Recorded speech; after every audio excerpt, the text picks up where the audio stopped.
நல்ல நாளுக்காக தகப்பனே செலுத்துகிறார்.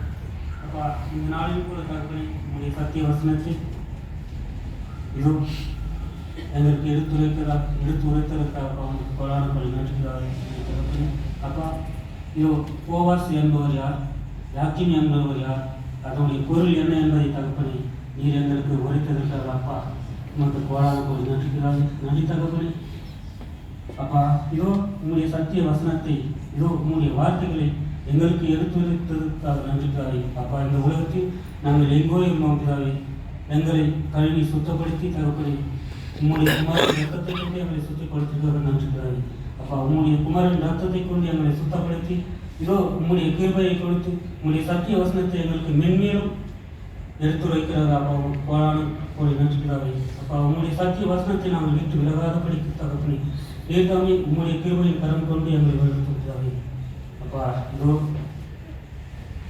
உங்களுடைய குமாரன் ரத்தத்தையும் உங்களுடைய குமாரன் சரீரத்தையும் தகப்பனே நாங்கள் உட்கொள்ளும் போது தகப்பனே எங்களுடைய பாவங்களை மன்னித்து எங்களுடைய பாவங்களுக்காக உங்களுடைய குமாரன் எங்களுக்கு சிறிய ரத்தத்தை நாங்கள் நினைவு கொள்ளும்படிக்காக தகப்பனே எங்களுக்கு நல்ல புத்தியை தருகிறது அப்பா. இனியும் தகப்பனே நாங்கள் பாவங்களை செய்யாதபடிக்கு தகப்பனே எங்களை உங்களுடைய கிருபையை கொண்டு வழிநடத்தும் பிதாவே அப்பா. இது இந்த சிறிய ஜபத்தை உங்களுடைய குமாரனும் எங்கள் ஆண்டவரும் எங்கள் ரட்சகமாக இருக்கிற இயேசு கிறிஸ்துவின் விளையாட்டு உணர்வு நாமத்தில் தகப்பனே இந்த ஜபத்தை ஏற்கனவே தந்தை ஜபம் பேரும் பதித்தார் அந்த ஜீவனும் பசுமும் நல்ல பிதாவே ஆமென்.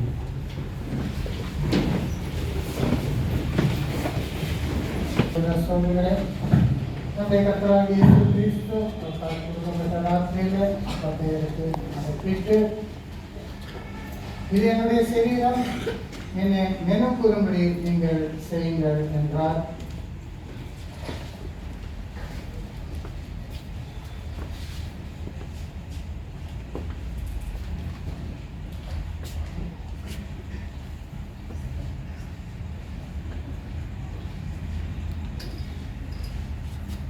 அந்தபடியே ஒரு பாத்திரை எடுத்து பாவ மன்னிப்புக்காக செஞ்சப்பட்ட புது உடன்படிக்கை என்னுடைய ரத்தம், நீங்கள் எல்லாரும் வாங்கி பூசுங்கள் என்று கூறினார்.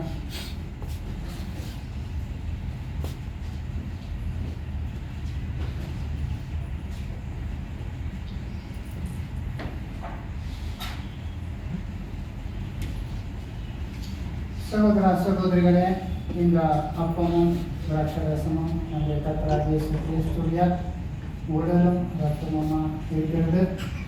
மேற்கொண்ட நாம் யாவரும் நம்முடைய பாவங்களை எல்லாம் அறிக்கை செய்து அதை விட்டு மனம் திரும்பி நன்றியோடு எடுத்துக்கொள்வோம். ಪ್ರಿಯರಾದ ಸಹೋದರ ಸಹೋದರಿಗಳೇ, ಈ ರೊಟ್ಟಿ ಮತ್ತು ದ್ರಾಕ್ಷರಸವು ನಮ್ಮ ಕರ್ತನಾದ ಯೇಸು ಕ್ರಿಸ್ತನ ಶರೀರ ಮತ್ತು ರಕ್ತವಾಗಿರುತ್ತದೆ. ದೀಕ್ಷಾಸ್ಥಾನ ತಗೊಂಡಂತ ನಾವೆಲ್ಲರೂ ನಮ್ಮ ಪಾಪಗಳನ್ನು ಅರಿಕೆ ಮಾಡಿ ಅದನ್ನು ಬಿಟ್ಟು ಮನಸ್ಸಾಂತರಪಟ್ಟು ಕೃತಜ್ಞತೆಯಿಂದ ಸ್ವೀಕಾರ ಮಾಡಿಕೊಳ್ಳೋಣ.